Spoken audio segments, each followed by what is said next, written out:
आप ये देख रहे हैं कि सनातनी कितने जगे हुए हैं और सनातनियों में कितना उत्साह है और बक्सर जो है सनातन संस्कृति की धरती है और लोगों में क्या उत्साह है, ये तो देखने की बात है भाई। आप लोग तो इसको बढ़िया से आप भी देख सकते हैं कि कितना उत्साह है लोगों में। और सनातनी जाग के नहीं गए हैं, सनातनियों में क्रांति आ गई है सनातन को लेके। ये सनातन का जो है आज विश्वामित्र सेना और बक्सर के सनातन संस्कृति की ताकत है। आपने जैसे कहा कि यहाँ एयरपोर्ट बनेगा, यहाँ विकास होगा तो रोजगार के अवसर खुलेंगे, लेकिन ये बात हमारे जनप्रतिनिधियों को क्यों नहीं समझ में आई? अब इसमें तो हम अब क्या बताएं, ऐसे जनप्रतिनिधि जो बक्सर को हमेशा जो है विकसित करने का काम किए, कभी विकास के नाम पे उन लोगों की बोलती बंद हो जाती है। बक्सर की सनातन संस्कृति की बात करने पे उनकी बोलती बंद हो जाती है। बक्सर इतना उपेक्षित क्यों रहा, उस पर क्यों बोलती बंद हो जाती है। उन लोगों को लूट खसोट कमीशन की बात करिए तो उन लोगों को समझ में आएगा। और बक्सर जिस समाज के लिए जाना जाता है, सनातन संस्कृति उत्थान के लिए जाना जाता है, बक्सर जो है एक तरह से कहिए सनातन संस्कृति का जगह, ये यही है ना भाई। आज बक्सर का इतिहास क्या है? बक्सर सनातन संस्कृति के लिए जाना जाता है। बक्सर का इतिहास हमेशा से जो है काशी और अयोध्या और वृंदावन से पुराना है। यहाँ महर्षि विश्वामित्र जी की तपोभूमि रही है। और ये जबकि कहा जाता है कि 2.5 लाख साल वर्ष आयु थी महर्षि विश्वामित्र जी, जो गायत्री मंत्र, जो ब्रह्म ऋषि थे जिन्होंने गायत्री मंत्र का निर्माण इसी बक्सर में किया था। तो वेद का भी निर्माण यही हुआ था, रक्षाबंधन का भी निर्माण यही हुआ था, यहीं से नींव रखी गई थी। और वामन अवतार के समय से रक्षाबंधन चल रहा है, ये आप लोगों को मालूम होना चाहिए। पंचकोशी यही लगता है। हिंदुस्तान में 4 जगह पंचकोशी एक बक्सर की स्थिति है, बक्सर में भी लगता है। लेकिन आज एक बात समझिए कि बक्सर में जो पंचकोशी है, आज हम यात्रा किए, बक्सर में पैदल चलने का जगह नहीं, ये लोग नहीं चल पाते हैं। बताइए, बक्सर का ये सनातन संस्कृति का सबसे जहाँ भगवान प्रभु श्री राम ने पंचकोशी यात्रा किया, इसीलिए ये पंचकोशी यात्रा नाम पड़ा। अब इस बात को समझिए, त्रेता युग का इतिहास है, लेकिन बक्सर कहाँ है?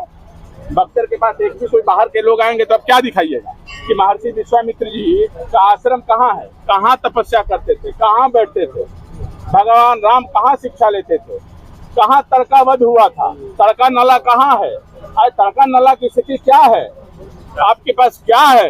अरे शर्म आनी चाहिए ऐसे प्रतिनिधियों को जो बक्सर को हमेशा जो है ठगा है। जब विश्वामित्र जी यज्ञ कर रहे थे तो विध्वंस करने के लिए ताड़का आई थी। आपको लगता है क्या कि ताड़का की शक्तियां आज भी हावी है बक्सर पर? तो ताड़का का ताकत यदि हावी नहीं होती तो क्या बक्सर विकसित नहीं होता? क्या बक्सर सनातन संस्कृति का उत्थान नहीं होता? तो ये जितने लोग थे बक्सर को लूटने वाले, खसोटने वाले, जो बक्सर को बर्बाद करने के लिए जो आए थे, उन लोगों ने कभी बक्सर का इतिहास के बारे में कभी नहीं जाना। हाँ, ताड़का के वंशज कहिए, आप जो कहिए, ताड़का के वंशज कहिए, हमारी सुबाई के भाई कहिए, जो भी कहिए, तो लोग वही थे भाई। हमको हमारा बक्सर के लिए इतना बक्सर गरिमा हमारा बक्सर का रहा है, उसका इतिहास आज क्या है? अब हम बक्सर वासी क्या दिखाएंगे बक्सर के बारे में? और बक्सर विकसित होगा कैसे भाई? कैसे बक्सर विकसित होगा, हमको कोई बता दे। बक्सर सनातन संस्कृति के वजह से विकसित होगा। बक्सर सनातन संस्कृति के लिए जाना जाता है। सबसे बड़ा जो है रोजगार का साधन केवल पर्यटन है। आज के डेट में रोजगार वहीं से पैदा होता है।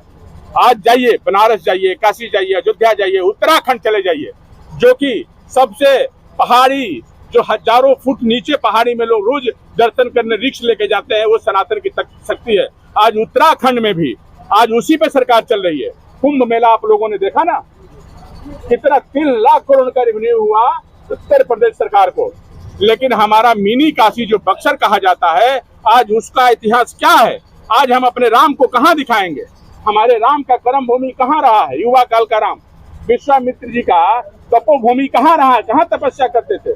माता अहिल्या का उद्धार हुआ है, वो कहाँ है? आज एक छोटे से मंदिर में रह गया। ये बक्सर का इतिहास है। आप इतने पवित्र उद्देश्य से यात्रा कर रहे हैं, लेकिन फिर भी कांग्रेस के प्रदेश महासचिव जो है, उन्होंने कहा कि सनातन को पहले से जगा हुआ है, सदियों से जगा हुआ है, जगाने की क्या जरूरत है? भाई देखिए, हम पॉलिटिकल कोई बयान अभी नहीं देना चाहते, कैसे कि पॉलिटिक्स करना नहीं चाहते। और पॉलिटिकल बयान क्या देना? यदि सनातन संस्कृति जगता तो ये शर्म की बात है जो इस तरह का क्वेश्चन पूछता है। हाँ, ये शर्म की बात है यदि हमारा बक्सर वासी इस तरह का सवाल पूछते हैं कि बक्सर का जो है सनातन जगह हुआ है।